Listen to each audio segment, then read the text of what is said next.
Yesterday was a big night for America and a big night for the Democratic Party, as candidates across the country, up and down the ballot, decisively defeated MAGA Republicans in an extraordinary rejection of the extremism that the American people have been experiencing since day one of Donald Trump's presidency, and an embrace of the Democratic vision to make life better for everyday Americans. As Democrats, we will continue to make clear to the American people that you deserve better, and that we're focused on driving down the high cost of living, fixing our broken healthcare system, and cleaning up corruption in the Congress, in the courts, and in the White House, so we can actually deliver an America of the people, by the people, and for the people. Democrats have all of the momentum in the world. Republicans woke up this morning and realized that they are no longer in a 2024 electoral environment. That's over, and they're done. They've lost any temporary progress that they've made with working class Americans, gone. Any progress that they've made with the Hispanic community, gone. Any progress that they've made with younger Americans, gone. Because the American people have had enough of the extremism, enough of the lies, enough of the broken promises, enough of putting the wealth and the excess in the face of the American people. Most recently, what was on display down in Trump's luxury resort in South Florida, enough of the excess, the corruption, and the lack of focus on the issues that matter. Democrats in the House will continue to lead on the issue of affordability, will continue to lead on the issue of health care, and will continue to lead on the issue of making this great country the best version of herself. And our field general leading the charge in connection with what will happen next November when Democrats take back control of the United States House of Representatives is the DCCC chair, Susan DelBene. Thank you, Mr. Leader. Thanks everyone for being here, and thank you for your leadership just through this incredibly tumultuous time. Yesterday, from coast to coast, voters sent a resounding message that they reject the Republican agenda. They are raising costs on everything from healthcare, housing, utilities, their efforts to blatantly, and they rejected their efforts to blatantly rig the system to stay in power. Voters in California stood up and rejected Republicans' attempts to rig the midterm elections and deny people in California their representation in Congress. California was significant because it showed that voters won't let Republicans cheat their way to win. The passage of Proposition 50 is a victory for free and fair elections.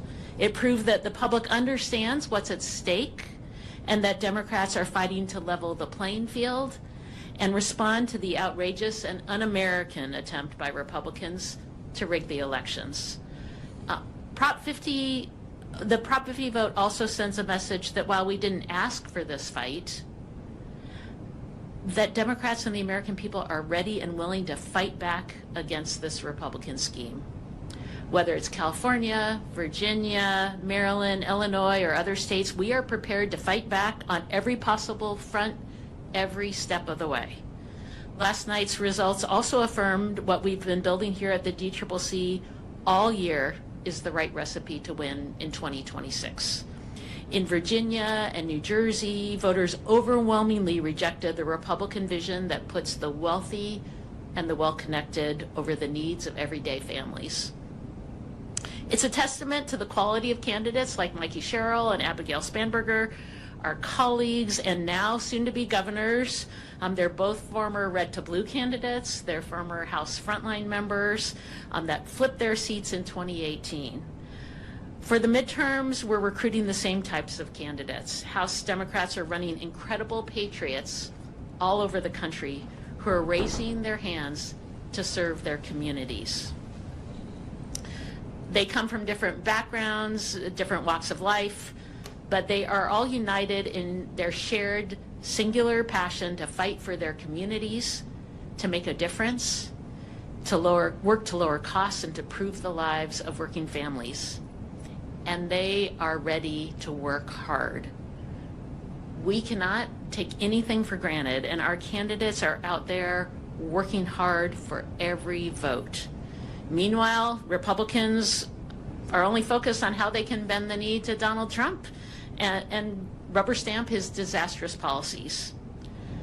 Now, I say a lot, and I will say it again because it's true. Our great candidates are the difference. They are the ones who make the difference in our mission to take back the majority. Great candidates actually take the time to listen to their communities. If Republicans were actually listening to their communities, they'd know that people are hurting, they are struggling, all because of the reckless Republican agenda and their harmful policies. House Republicans are wrecking our economy, and people are struggling day to day. They are personally feeling how bad the economy has gotten under the Republican trifecta. Groceries, utility bills, housing, health care, child care, everything is getting more expensive because of House Republicans. Trump and House Republicans promised on day one to lower costs, and they've broken that promise over and over and over again. It's going to cost them the House majority. All year we've been saying that Republicans are running scared, and last night showed us why. By every metric possible, we are seeing the American public sour on Republicans' disastrous record of broken promises. And it's why voters are going to reject them in the midterms.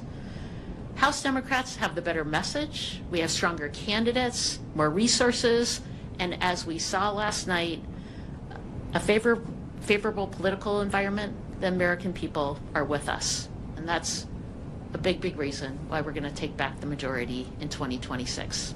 Thank you, and I'll open up for questions. Mariana. Through line between the success we saw in Virginia and New Jersey and also down even New York is obviously the message of affordability is one that House Democrats have been talking about throughout the year. We know that's going to be number one plank on whatever agenda you will have, but what other lessons, what other issues stood out to you all last night that will also be part of this House Democratic agenda to bring back? Well, it is the number one issue, and it was the number one issue in 2024 as well. And one big reason why we overperformed in the House, picking up seats on the Democratic side, was because we had candidates talking about economic issues, talking about those pocketbook issues on the ground. And it absolutely continues to be the top issue. Like I said, housing, healthcare, childcare, energy costs, groceries, all going up because of Republican policies. And people see that, they feel that. You saw people cast their vote knowing what's happening right now. We have candidates across the country who are talking about that. So that is having great candidates talking about the issues that matter, working hard, and actually listening to people is a huge reason why we win. Affordability is definitively the decisive issue, as we saw last night, and our candidates now, governors-elect or mayors-elect, are on their way to serving the communities that they sought to represent because they leaned in aggressively on driving down the high cost of living and addressing the affordability crisis that we have throughout America. In an environment where Donald Trump promised to lower costs on day one, but costs haven't gone down, costs are going up. Trump tariffs are making life more expensive for the American people by thousands of dollars per year, and the American people know it. Housing costs are up, child care costs are up, grocery costs are up, electricity bills are through the roof, and now throughout this 36-day Trump Republican shutdown, the American people know that for tens of millions of folks, their healthcare premiums, copays, and deductibles are about to skyrocket at levels that will make accessing a doctor unaffordable for them because of the Republican refusal to extend the Affordable Care Act tax credits. And so we're in an environment where Democrats are going to continue to lean in on lowering the high cost of living because America's too expensive right now, and continue to make clear that Republicans haven't done a damn thing to make their life more affordable, and in fact they've done the opposite, which is to make life more expensive for working class Americans, middle class Americans, and everyday Americans. At the same time, what is also interesting is that you saw decisive Democratic victories in other parts of the country that clearly also signal the national environment that we're in. Sweeping the state Supreme Court races in Pennsylvania, a battleground state that Donald Trump just won last year. Winning down ballot statewide races in Georgia for the first time in 20 years. That's an indication of the environment and a rejection by everyday Americans of the extremism that Republicans have unleashed on the American people. And thanks to great leadership from Governor Newsom, who's done a phenomenal job leading the Prop 50 effort side by side with the congressional delegation led by Zoe Lofgren, Pete Aguilar, and Speaker Emerita Nancy Pelosi, side by side with our partners in organized labor, side by side with the California legislative leaders. It was an all-hands-on-deck effort to get Prop 50 over the finish line decisively. But Prop 50 didn't involve an individual name on the ballot. It was an idea that we have to stop Trump from stealing the midterm elections and give the American people the ability to decide who should actually represent them in the Congress after the 2026 midterms. Thank you, Chair. Following up on Prop 50, Republicans, they filed a lawsuit this morning in an attempt to apply California's new house maps. What's your reaction to the lawsuit? Does that pose any concerns to the effort to, as the leader has said, to offset some of the attempts that Republicans have made to gain what Democrats see through this legislative administration? First, I'd say it's interesting that Donald Trump goes to the Republicans in Texas and says, give me 5 seats, and Republicans say, yes, sir, and they think that's okay. The people of California, who got to have a vote and a voice, Republicans don't think that's okay. I think that says everything about where Republicans stand. It's a frivolous lawsuit. Everything that was done in California was done consistent with the Constitution at the state level, with the United States Constitution, and with Section 2 of the Voting Rights Act. Compare that to Texas, where everything was done to undermine the Voting Rights Act and violate the Constitution, because the 5 districts that were targeted by Donald Trump and Texas Republicans were all represented by African American or Latino members. All 5 that they want to wipe out as part of their effort to rig the midterm elections. And we expect that there will be a decision sometime soon from a 3-judge panel in Texas that might conclude that what was done by Texas Republicans was unlawful. And that's very different, as Susan pointed out, than what the people decided in California to make sure that they had a fair map that we would be determined by them as individuals, citizens of California, and not Donald Trump and his MAGA extremists. You mentioned that for Democrats, the number one issue is affordability and other limitations. For Republicans, what we saw this past yesterday was the focus on social issues, cultural issues, such as trans issues. How are you, I guess, directing candidates here how to respond to those attacks?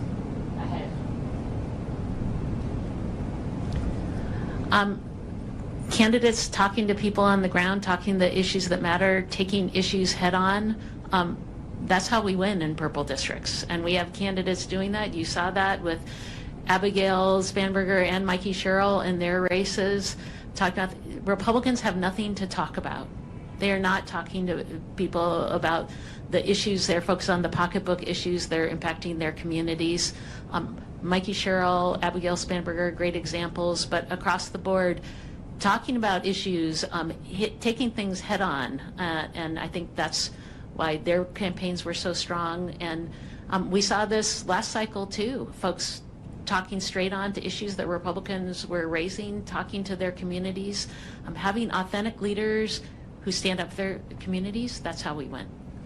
Abigail Spanberger focused on 3 issues: affordability, as it relates to housing and healthcare and utility prices.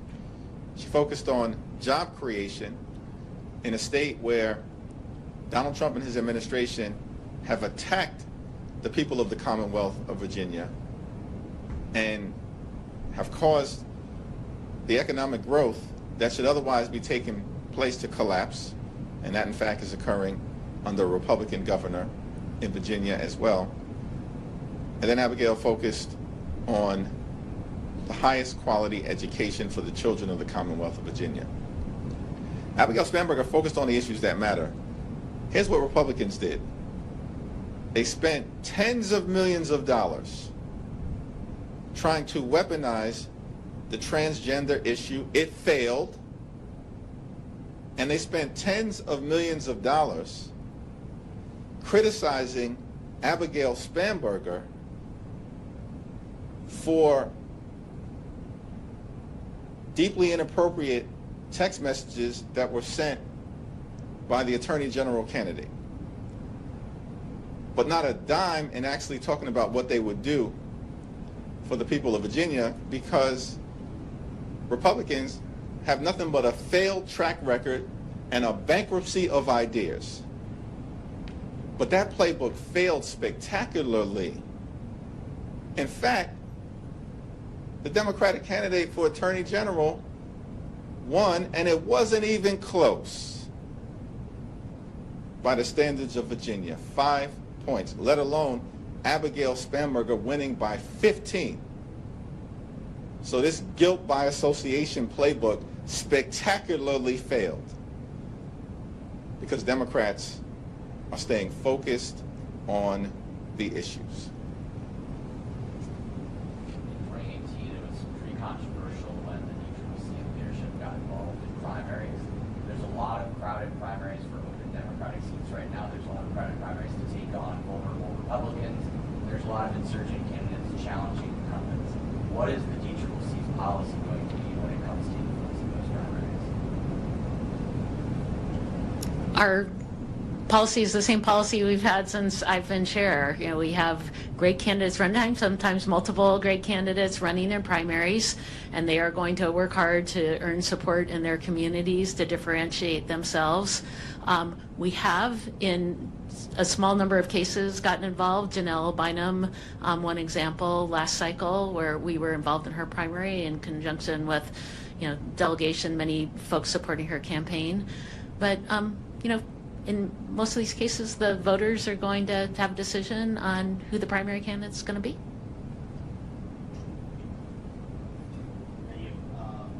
Senator Sanders, just to follow up on that question, a short time ago, was asked about particularly primaries. He said, of course, there's a division within the Democratic primary. How do you guys think about some of these competitive primaries when it comes to trying to forward a unified message going ahead? Well, the DCCC focuses on swing seats, defending our frontline incumbents, all of whom are on their way to winning re-election, and flipping red seats blue. And the DCCC has never gotten involved in primary dynamics that involve safe Democratic seats, and that policy has not changed. Earlier today, President Trump said the shutdown had probably hurt Republicans in elections, especially in Virginia. I'm wondering if that gives you any encouragement that this could kind of bring Republicans to the table for negotiations to have a shutdown?